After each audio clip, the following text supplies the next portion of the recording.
রাতে ঘুটঘুটে অন্ধকার, চারপাশে যেন আলোর কোনো রশ্মি নেই। জঙ্গলের নিস্তব্ধ পরিবেশে আরও ভয়ঙ্কর করে তুলে এই নিঝুম রাতকে। রিসর্টের নিজ বরাদ্দকৃত রুমে শুয়ে আছে আদ্রিয়ান। বেশ দীর্ঘ সময় ধরে শুয়ে থাকার পরও ঘুম আসছে না তার। চোখ বন্ধ করে ঘুমানোর চেষ্টা করে কিন্তু সম্ভব হয় না। বুকের মধ্যে কেন জানি হাহাকার করছে, মনটা ছটফট করছে। কি যেন তার জীবন থেকে হারিয়ে যাচ্ছে মনে হচ্ছে, খুব মূল্যবান বস্তু। আদ্রিয়ানের এই অস্বস্তি তার দূর হয় না, যার কারণে সে রেগে বিছানা ছেড়ে উঠে পড়ে। মেঘকে দেখার বড্ড ইচ্ছে করছে তার। এই মেয়েটা তার জীবনে আসার পর সব এলোমেলো হয়ে গেছে। এক সময়ে রাগী, গম্ভীর, বদমেজাজি আদ্রিয়ান এখন শান্ত হয়ে গেছে। যত্নশীল স্বামীর দায়িত্ব পালন করে সে, হাসি খুশি থাকে এখন আদ্রিয়ান। আর এই সব হয়েছে তার বউ মেঘের জন্য, তার প্রিয় মেঘ বালিকা। কিন্তু এখন তার বউকে দেখার বড্ড ইচ্ছে করছে তার। রাতে যদি মেঘকে জড়িয়ে ধরতে না পারে তবে হয়তো ঘুম হবে না। অভ্যাসে তৈরি হয়ে গেছে। কিন্তু এত রাতে কি মেঘের রুমে যাওয়া উচিত হবে? যদি কেউ দেখে নেয় তখন? নুহা আর মেঘ একই রুমে থাকবে। নুহা জানে মেঘের আর তার সম্পর্কের কথা, তবে গেলে মন্দ হয় না। আদ্রিয়ান সিদ্ধান্ত নেয় সে মেঘের রুমে যাবে। চুপি চুপি আদ্রিয়ান হেঁটে তার রুম থেকে বাহির হয়। ধীরে ধীরে পা ফেলে মেঘের রুমে যায়। দরজার কাছে দাঁড়িয়ে নক করবে, কিন্তু এর আগেই দেখে দরজা খোলা। দরজা খোলা দেখে আদ্রিয়ান অবাক হয়। এত রাতে ওরা দুইজন দরজা খোলা রেখে ঘুমিয়ে আছে কেন? যদি কোনো বিপদ হয়? মেঘ তো এমন বোকামির করার কথা না। আদ্রিয়ানের সন্দেহ হয়। সে দ্রুত দরজা খুলে ভেতরে প্রবেশ করে। এক পাশে বিছানা, নুহা ঘুমিয়ে আছে, কিন্তু অন্য পাশে মেঘ নাই। আদ্রিয়ানের মনে মনে ভয় বাসা বাঁধে। মেঘের বিছানার দিকে এগিয়ে যায়। সত্যি মেঘ নাই। এত রাতে কোথায় গেছে মেঘ? ওয়াশরুমে গিয়ে খুঁজে, কিন্তু সেখানে নেই। আদ্রিয়ানের ভয় বাড়ে। ওর পাশে থাকা নুহাকে ডেকে ঘুম থেকে উঠায়। হঠাৎ ঘুমের মাঝে ডাক পড়ায়। নুহা দ্রুত ঘুম থেকে ওঠে। ঘুমান্ত চোখের সামনে আদ্রিয়ানকে দেখে চমকে যায় নুহা। বলে, আদ্রিয়ান স্যার, আপনি এখানে?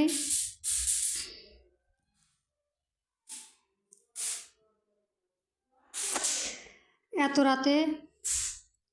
আদ্রিয়ান চিহ্নিত কণ্ঠে দ্রুত প্রশ্ন করে ওঠে। নুহা, মেঘ কোথায়? মেঘ কোথায়? এমন প্রশ্ন শুনে নুহা অবাক হয়ে যায়। পাশ ফিরে তাকায়, দেখে বিছানায় মেঘ নেই। নুহা ধপ করে উঠে বসে। তার একসাথে বিছানায় শুয়েছিল, এখন কোথায় চলে যাবে মেঘ? নুহা বলে, স্যার, মেঘ একটু আগেও আমার সাথে ঘুমিয়েছিল, এখন কোথায় চলে গেল আমি জানি না। আদ্রিয়ানের মাথায় যেন আকাশ ভেঙে পড়ে। এখন সে কি করবে? মেঘকে কি করে খুঁজে বের করবে? কোথায় মেঘ? আদ্রিয়ানের চিহ্নিত বাজে খেয়াল করে। তার ফোনে অনেক সময় ধরে বেজে যাচ্ছে। বাসে সাইলেন্ট করে রেখেছিল, এখনও খোলা হয়নি। আদ্রিয়ান তার পকেট থেকে ফোন বের করে। ইরফান সাহেবের কল করেছে, কিন্তু এত রাতে ইরফান স্যার কেন কল করবে? আদ্রিয়ান ফোন রিসিভ করে বলে, ইরফান স্যার, আপনি এত রাতে হঠাৎ ফোন করেছেন কেন? ইরফান সাহেবের কণ্ঠ দ্রুত নিয়ে এসে বলে ওঠে আদ্রিয়ান, মেঘকে বাঁচাও তুমি। ইরফান সাহেবের কথা শুনে আদ্রিয়ান আটকে ওঠে। মেঘকে বাঁচাবে মানে? কিন্তু কেন? আদ্রিয়ান বলে, মেঘকে বাঁচাও মানে? কার থেকে বাঁচাবো? ইরফান সাহেব ভীতু ভীতু কণ্ঠে জিয়ার হাত থেকে। মেঘকে বাঁচাও তুমি, ও খুন করে ফেলবে মেঘকে। ইরফান সাহেব ধীরে ধীরে সব ঘটনা খুলে বলে আদ্রিয়ানকে। সব কথা শুনে এক পা পিছিয়ে যায় সে। জিয়া সব জেনে গেছে। ও নিশ্চয় মেঘকে কিডন্যাপ করেছে। কোথায় নিয়ে গেছে মেঘকে? আদ্রিয়ান কি করে খুঁজবে এখন মেঘকে? জঙ্গলের এক পাড়ে নিয়ে এসে মুখে দেয় মেঘের। অজ্ঞান অবস্থায় থাকা মেঘের শরীর নেতিয়ে পড়ে মাটিতে। তার চোখ মুখে পানি ছিটিয়ে। জিয়া পিটপিট করে চোখ খুলে তাকায়। মেঘ তার সামনে হাত ভাঁজ করে ক্ষিপ্ত চোখে তাকিয়ে আছে। জিয়া কিডন্যাপ আর রাগী চোখ দেখে মেঘ বুঝতে পারে তাদের দুজনই বিয়ের কথা জিয়া জেনে গেছে। তাই তাকে খুন করার জন্য নিয়ে এসেছে, কিন্তু মেঘ এতে ভয় পায় না, কারণ সে আদ্রিয়ানকে ভালোবাসে।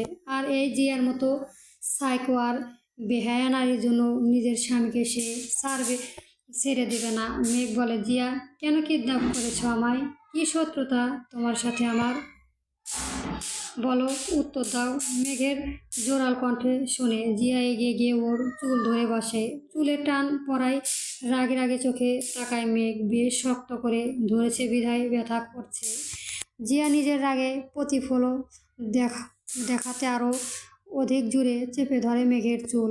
মেঘ ব্যথায় আর্তনাদ করে ওঠে, আহ আহ, জিয়া ছাড়। মেঘের চুল ধরে মাথা উঁচু করে জিয়া তার সম্মুখে দাঁড়িয়ে বলে ওঠে, খুব ব্যথা করছে তাই না তোমার মেঘ?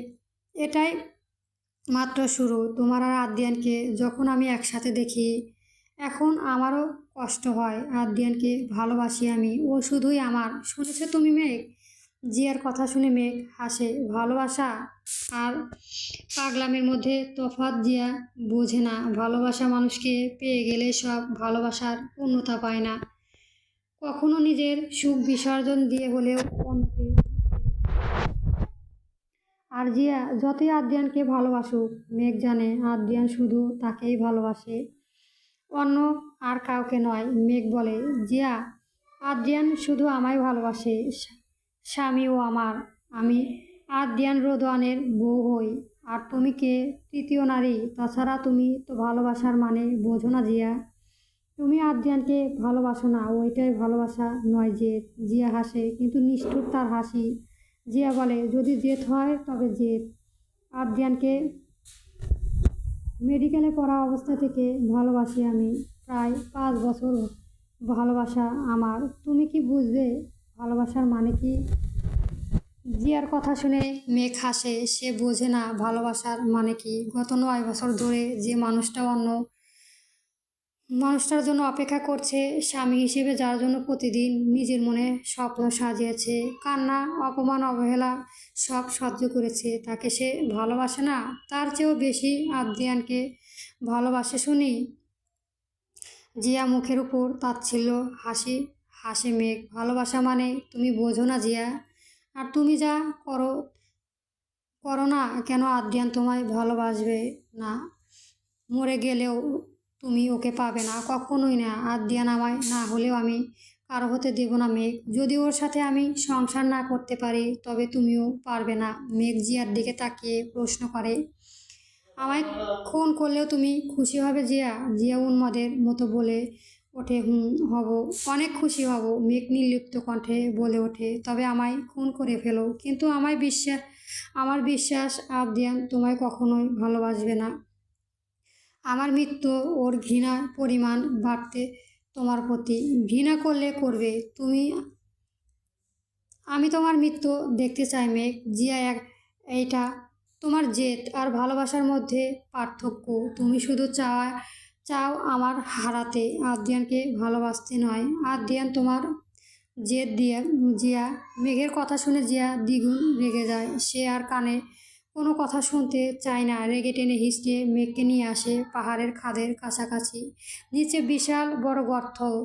এখান থেকে একবার কাউকে ধাক্কা দিলে তার বেঁচে থাকার কোনো উপায় নেই। জিয়া মেঘের দিকে বিক্ষিপ্ত চোখে তাকায়। অবশেষে সে জিতে যায়। মেঘকে হারাতে পারবে।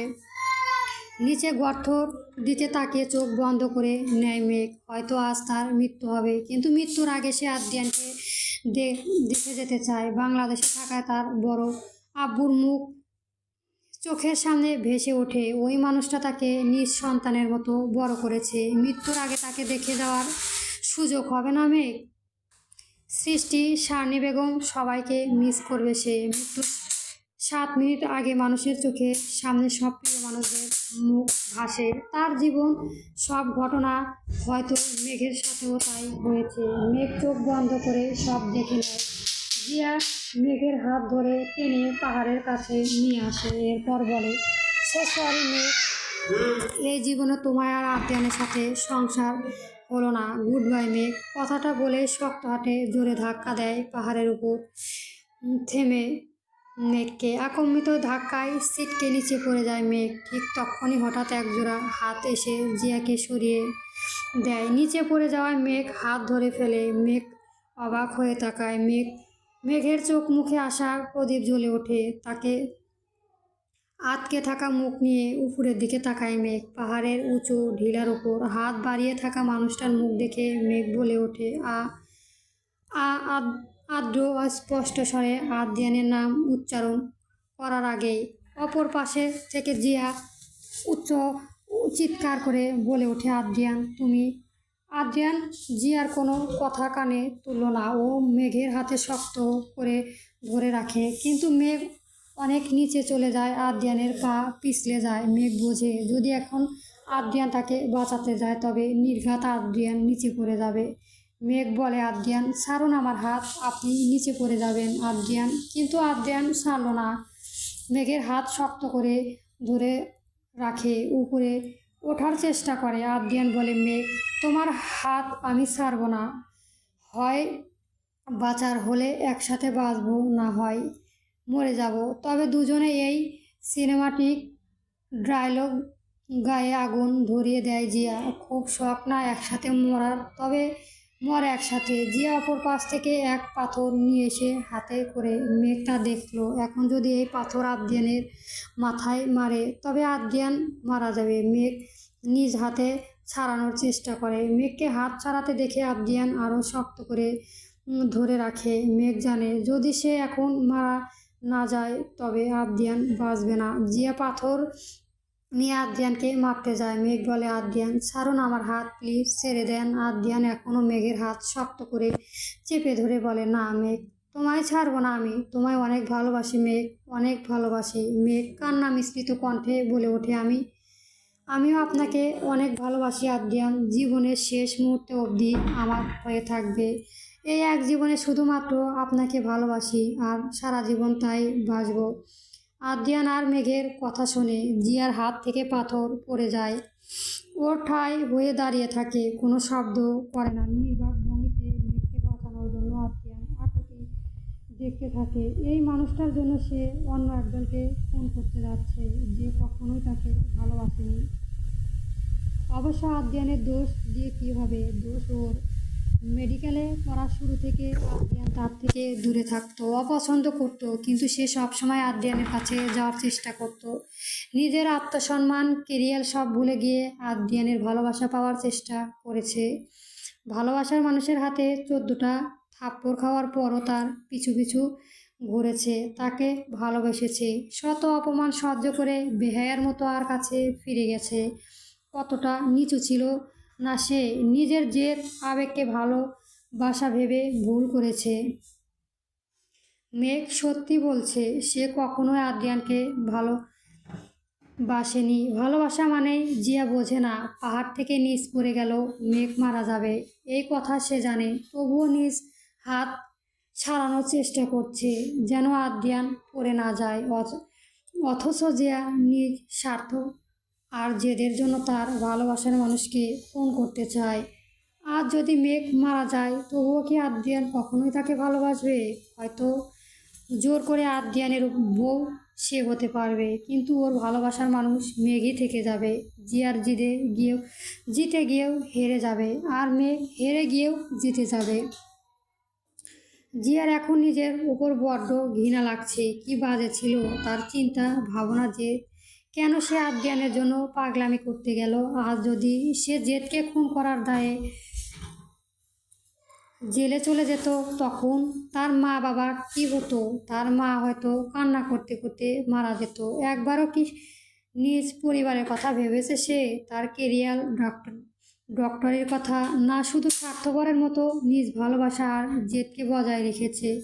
এই স্বার্থপরতা ফলস্বরূপ জিয়াই ঘৃণা প্রাপ্য। অন্যদিকে আদ্রিয়ান মেঘের হাত শক্ত করে ধরে রাখে, খুব কষ্ট করে উপরে তুলে নিয়ে আসে, একে অপরকে জড়িয়ে ধরে। জিয়া সেই দিকে তাকায়, তার চোখ বেয়ে টপ টপ করে পানি গড়িয়ে পড়ে। যতই জেদ করে বেহায়া হয়ে আদ্রিয়ানের পিছনে ঘোরাঘুরি করুক, ভালোবেসে ছিল সে আদ্রিয়ানকে, তাই হয়তো কষ্ট লাগছে। পিছনে ফিরে তাকায় না জিয়া, বড় বড় পা ফেলে চলে যায় সেখান থেকে, আর কখনোই আদ্রিয়ানের কাছে ফিরবে না।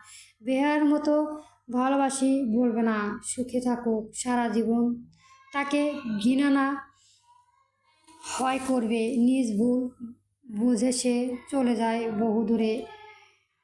প্রিয় বন্ধুরা, অবশ্যই সাবস্ক্রাইব করে রাখবেন গল্পটি। গল্প তোমার নামে নিচে তারা চলবে।